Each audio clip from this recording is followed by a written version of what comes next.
Hello, dreamy people. This is Kelly, Nancy, and Chez, and we're doing a new Teotihuacan video, a video about our upcoming journey this January 2020. We are changing the dates, and we think that these dates are going to work better because it will fall during the Martin Luther King holiday, the I Had a Dream holiday. So hopefully that'll work better for everyone's schedules. So hello Nancy, hello Shez. Hello.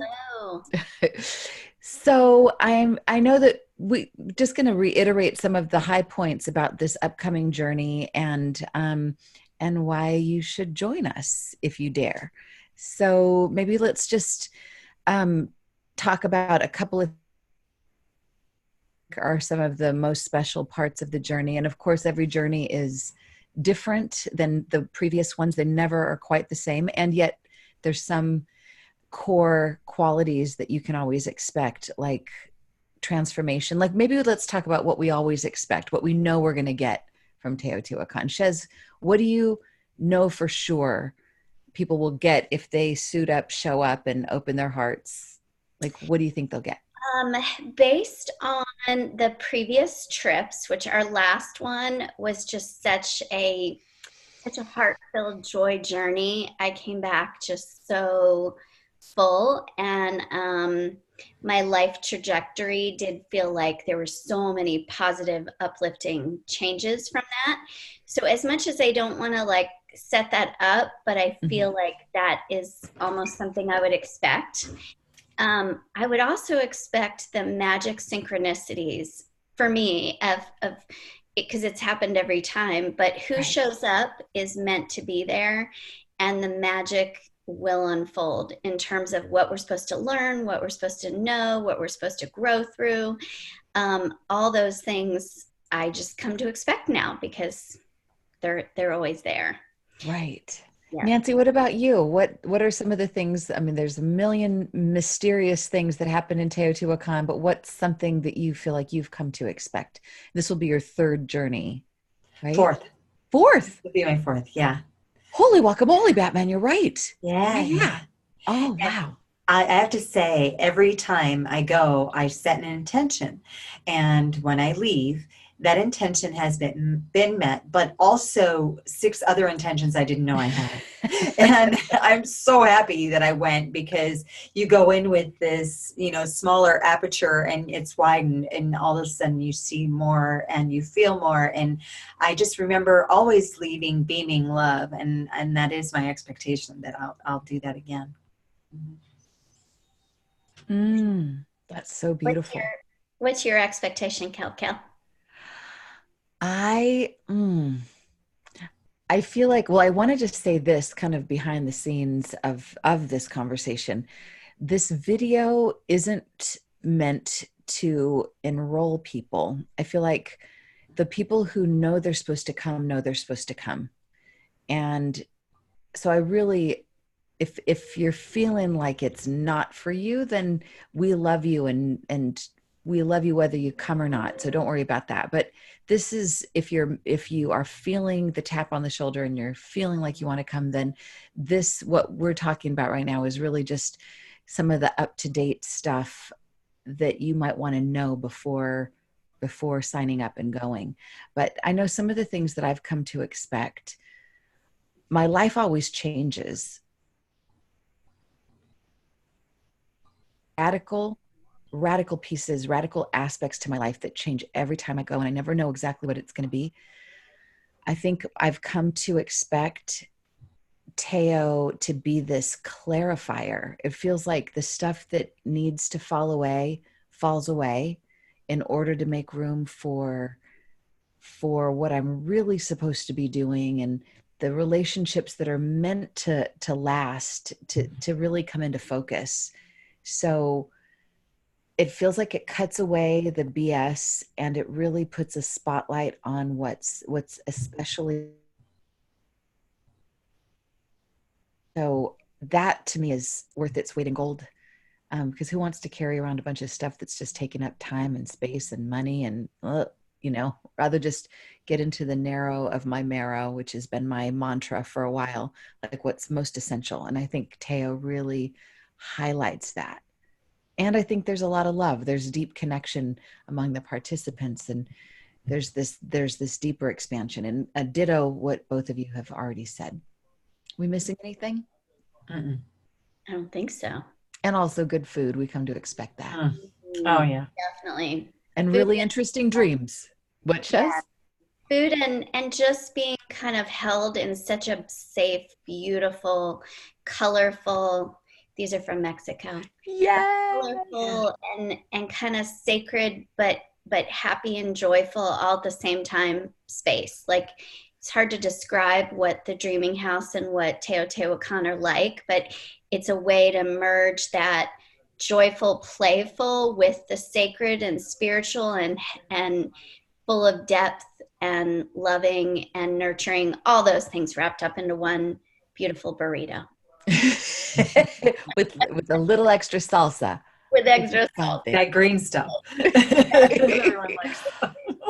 Exactly. So It's good. kind of amazing. I mean, I imagine that if you go on any trip anywhere that's to a sacred site, you're going to have an insight or two or three. I've just found that it's consistent. It's consistently profound in Teotihuacan. Like I think because we know the place so well, we know the people, we've got this kind of, for lack of a better word, a well-oiled machine that happens there. So there's not a lot of time that's wasted on, oh, how are we going to do that? Where are we going to go? What are we going to do? So we kind of know some of the deep, profound, like kind of like the bones of the journey. We've got that down so that we have room to play. We've got room to bring in the mystery.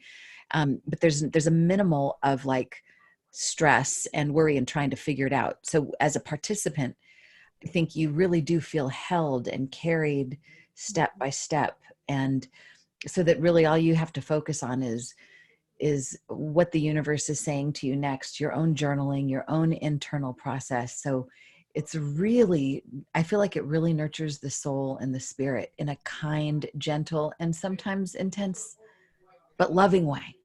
Mm-hmm. Definitely. So we have our new dates, just to reiterate. And we've got a bunch of people at our house. I don't know if you can hear all the commotion. Actually, people that have all been to Teotihuacan back there talking Teotihuacan. And Dana, my husband, is working on Teotihuacan, Teo the musical, as we speak. So Teotihuacan we didn't leave it in Teo. An integrated part of our world. But we've got, all right, so here's the dates. 17th of January through the 22nd of January. Unless you want to go to Tolontongo, that's a fun word to say, Tolontongo. You have to kind of go like that with your mouth. Tolontongo. Which is a place that I had heard about for many years, and I really had no interest in going because Teotihuacan was phenomenal enough. I didn't need to add on to it. But Nancy and I went few years ago. 2 years ago. Yeah. 2 years ago. And I was like, okay, I need to bring people back to this place. And it's hard to describe. We'll just say that it involves a lot of water. And it's kind of special because so much of what happens in Teotihuacan is in a desert, more arid environment, which is beautiful and powerful. But it's really wonderful to get the water element at the end, almost as a celebration, a baptism that happens at the end. So, Chez, I can't wait to share it with you. I can't wait. I've never been. Oh my gosh. I can't wait. And I think it's going to be amazing. And so that'll be the next day. So if you're going with us to Tolontongo, then your departure date would be the 23rd. But of course, you can stay longer if you want to book more time in Mexico City. But the days of our retreat are the 17th through the 22nd, or the 23rd if you want to stay on for that add-on. And we make that an add-on because I know a lot of people have little ones or they need to get back and go to work. So we have kind of the shorter version of the retreat and the longer version by one day. So we hope that as many people as possible will join us for the whole enchilada, but don't feel like you're not complete if you don't. Mm-hmm. Yeah. And the retreat Am I just, making that clear, or am I completely thoroughly confused? You're right. Go ahead. It was good. It was good. yeah, no, that's perfect. We're still going, right? So, Yes. okay. The other thing that I think is important for people that are new to even what Teotihuacan is this retreat in the matter of 4 or 5 days. I remember you saying in another time, Kelly, that it feels like a year's worth of therapy. And I it's think I said 20 years of therapy oh, in maybe 5 it was days. 20. Yes. Yeah. So it really is packed, like between the food, the dream circles, the daytime circle work, the time at the sites, all the things that we do, the journaling, all you really need to do is just show up, and it is all mapped out in this incredible, powerful journey. And we go below the pyramids, we go on top of the pyramids, we go, all over those sites. Um, so I think that's such a powerful reminder of what the journey is in those 5 days. And then the last day would be I love the idea that that's a celebration at the water, that we will play and end our time together, which is really neat Yeah. Yeah. I know what some people have asked me that are going, they seem to really want to know this. So I'll say it for whoever watches this, because this may be on your mind. They want to know, well, do you have like a set agenda? And if so, do we have any time to ourselves? And the answer is yes and yes. It's a basic outline of an agenda, and there's always wiggle room for magic and for us to change it at a moment's notice. So we give people a little bit of the outline once they arrive, but we always tell people that stay tuned because things may change. And oftentimes there is some new thing that Chez and I will just kind of throw in there, and Nancy will whisper in my ear and we'll go, oh, well, here we go. But so there is a basic idea. It's not like we're completely winging it. We're like in partnership with the universe, but there is an outline, and we do insist that there be time to yourself every day, at least 2 or 3 hours that you get to just walk or nap or journal or eat some extra food or hang out with some of the other participants or walk the labyrinth at the dreaming house or do some shopping. So you get some time on your own to do your own inward reflection. We start the morning every day at 7 o'clock with yoga. It's not mandatory. Nothing is mandatory. Highly recommended that you be in everything with all of us, but the yoga is an optional thing. And then we have breakfast, and then we have a dream circle that starts the day, and then that kind of is like some sharing to prepare us. And then we go out to the site, out to the sacred site, and explore the pyramids and the plazas and do some of our rituals. And then we come back and we have a big giant lunch that is the main meal of the day. And then there's some siesta time in between the main meal and then our circle, or whatever the ceremony is that we do that night. We have like a group gatherings in the morning and at night. That's a usual format. And then there's a little cena, which is dinner, but it's really kind of either just a little quesadilla or a little dessert of some kind. It's kind of a nibble so that you don't go to bed on a full stomach, but you do get a little something so you don't go to bed hungry. But you're never hungry. Did I kind of cover what you think would answer that? Would you add anything, y'alls? I would say we should just point out the fact that you both thought this would be a great time to do it because it is the year 2020, and there's a lot of talk of the veil being ever thinner, and so we're hoping to improve our vision, our sight, and not literal sight, but well, why not? That could happen. But Right. but just what we see more clearly, and to get rid of some of the mud that is in us and the stuff that confuses us and doesn't bring us joy. And so I always come back a little bit brighter in my vision, and this will happen again with this 2020 journey. So I think that when we tell people about this, it can be so confusing, and they're like not sure, what do you do and where is it and what, and it's not that any of us are trying to be vague. It's just that if we were to diagram it and tell you exactly, it will never be that. And then we become liars. And we want you to have your experience. And it's different every time. I've been there. This will be my 4th time. It's absolutely different every time and still magical every time. And it just feels like a trip of love. It's just love. That's all I can say. Dance. Yeah. Beautiful. So beautiful. And the weather is perfect that time of year. When we went last year at that time, I felt like it was so perfect because it's a little chillier at night and then in the morning, and then you just kind of shed your layers and you're in the sun and it's gorgeous during the day, and then it feels a little campfire-ish at night and just cozy and comfortable. It's really nice. Yeah, you're shedding your layers while you're shedding your layers. Bingo. Nice. In sync. Everything's in sync there. That's so perfect. And I think just kind of in perfect Teotihuacan fashion, because it's really about unraveling the belief systems that no longer hold so that you can step into a larger vision of your been a little backwards, some counterintuitive. So in the flow of Teotihuacan, I think we should kind of introduce what our roles are now that we're wrapping up the video and our relationship. So Chez, how did you come to Teotihuacan and how did that come to you? How did that happen?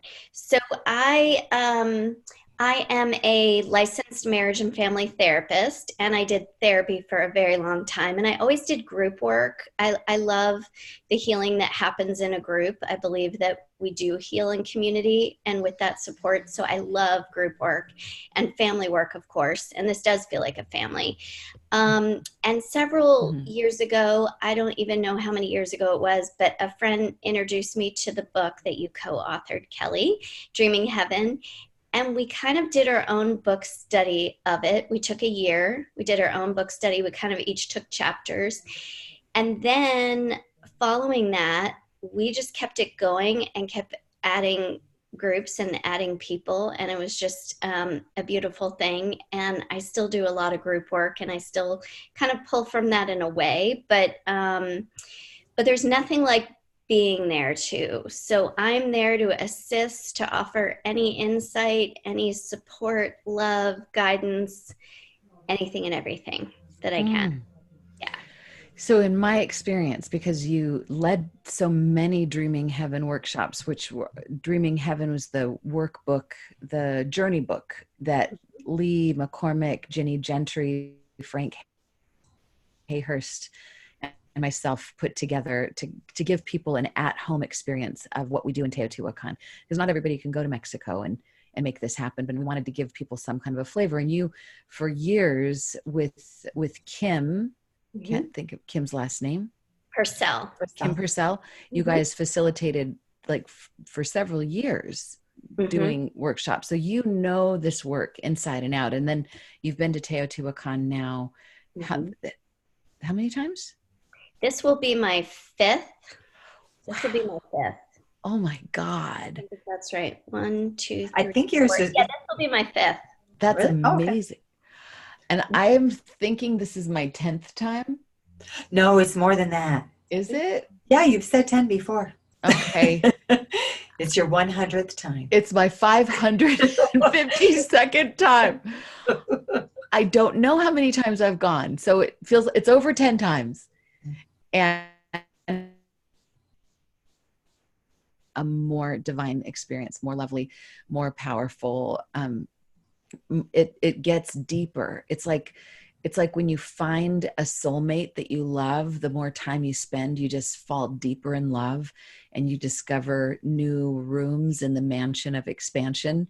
And that's what happens in Teo. It's not like it's a one-time check it off the bucket list and move on. It's kind of like, it keeps pulling me back. It's become part of my repertoire, and it's wonderful to do it in January because it's time to set new intentions for the new year. And especially as Nancy was saying, 2020 is about having like that perfect vision, that ability to see beyond the myopia of normal human, egoic, limited, linear vision, but to be able to see through walls.